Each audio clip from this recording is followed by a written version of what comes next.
दोस्तों, WhatsApp accounts का board का एग्जाम आने वाला है।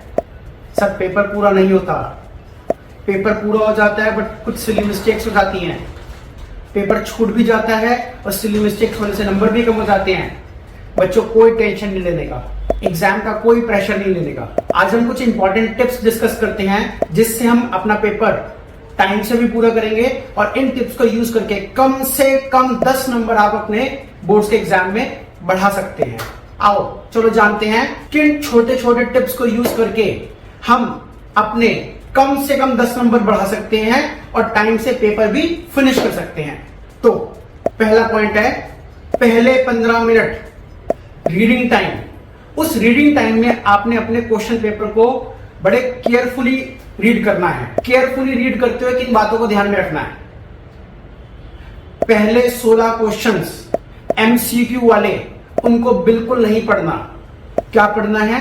क्वेश्चन नंबर 17 से एंड तक के सारे क्वेश्चंस को पहले रीड करना है।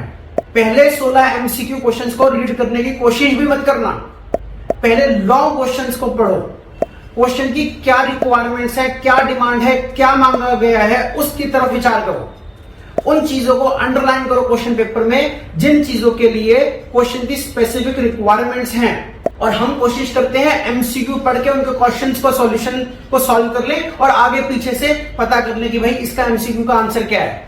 उस रीडिंग टाइम को बिल्कुल वेस्ट मत करो बच्चों। उस रीडिंग टाइम को यूटिलाइज करो लॉन्ग क्वेश्चंस को पढ़ने में, 4 मार्कर्स, 6 मार्कर्स, 3 मार्कर्स के क्वेश्चन को रीड करने में, जिससे कि आप एक टाइम मैनेजमेंट फॉलो कर पाए कि क्या मैं अपने पेपर को किस दिशा में, किस डायरेक्शन में कंप्लीट करूंगा, किस डायरेक्शन से पेपर को उठा करके फिनिश की स्टेज तक यूज करूंगा।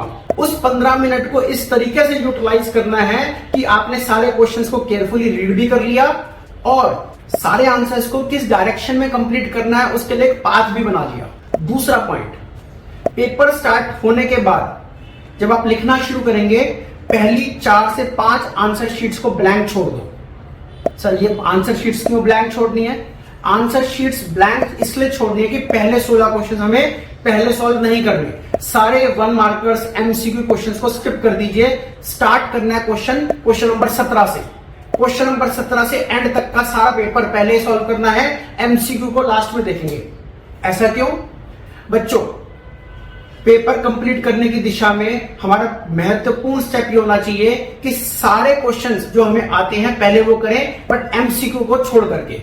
एमसीक्यू तो लास्ट के टाइम के लिए छोड़ दें। अगर मान लीजिए आपके लास्ट के 20 मिनट्स एग्जाम में बच रहे हैं बट आपके 20 एमसीक्यू बच रहे हैं और एक क्वेश्चन 20 मिनट वाला लंबा क्वेश्चन बच रहा है, तो हो सकता है मेरे प्यारे बच्चों 20 मिनट में आप शायद वो 20 एमसीक्यू तो सॉल्व कर लेंगे बट 20 मिनट में वो एक लंबा एडमिशन का, कैपिटल एडजस्टमेंट वाला या कैश फ्लो का लंबा क्वेश्चन सॉल्व ना हो पाए। उससे सॉल्व करते हुए आपके पसीने छूट जाए। तो हमेशा कोशिश करें लंबे क्वेश्चंस को पहले फर्स्ट हाफ में कंप्लीट करिए और स्मॉल क्वेश्चंस, एमसीक्यू क्वेश्चंस को लास्ट के लिए छोड़ के चलिए। देन अकाउंट्स के पेपर में काफी स्टूडेंट्स की एक प्रॉब्लम रहती है कि सर हमारी फास्ट कैलकुलेशंस नहीं होती, हमारी कैलकुलेशंस के अंदर एक्यूरेसी नहीं आती, हम सॉल्यूशन सॉल्व करते हुए टोटलिंग, मल्टीप्लिकेशन, माइनस, प्लस को लास्ट शीट पे ले जाकर के सॉल्व करते हैं।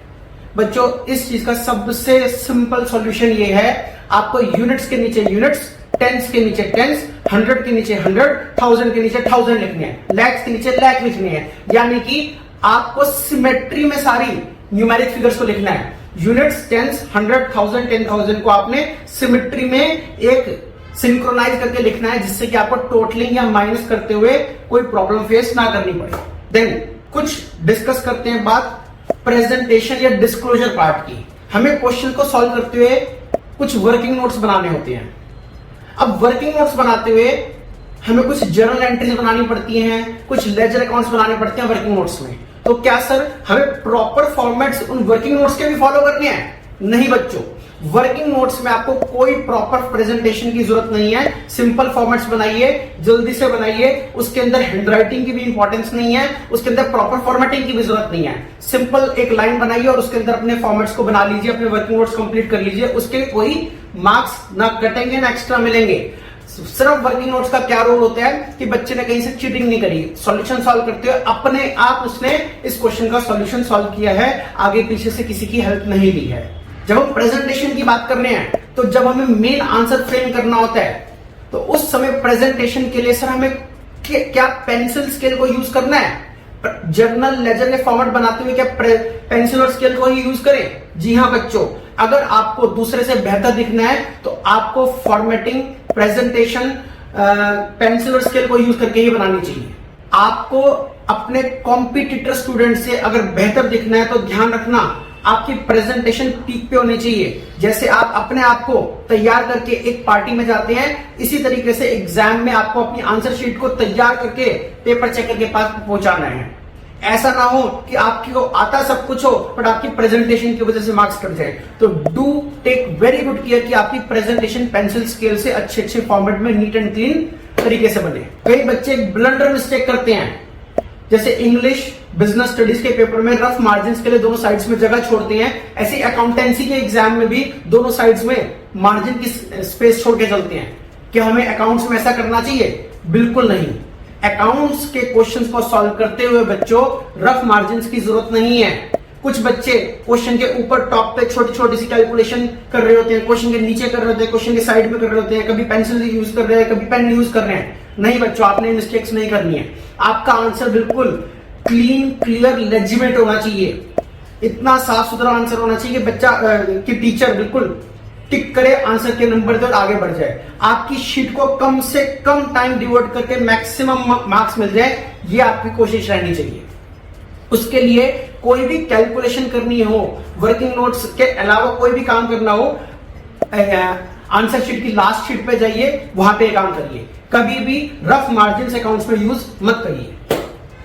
अकाउंट्स में थ्योरी के क्वेश्चंस को सॉल्व करते हुए हमें किन बातों का ध्यान रखना है? कभी भी आंसर लिखते हुए कोई कहानियां मत पेलिए। आंसर बिल्कुल टू द पॉइंट होना चाहिए। जितनी क्वेश्चन की रिक्वायरमेंट है उसके मार्क्स के हिसाब से उतनी ही स्पेस में आंसर पूरा कंप्लीट करिए।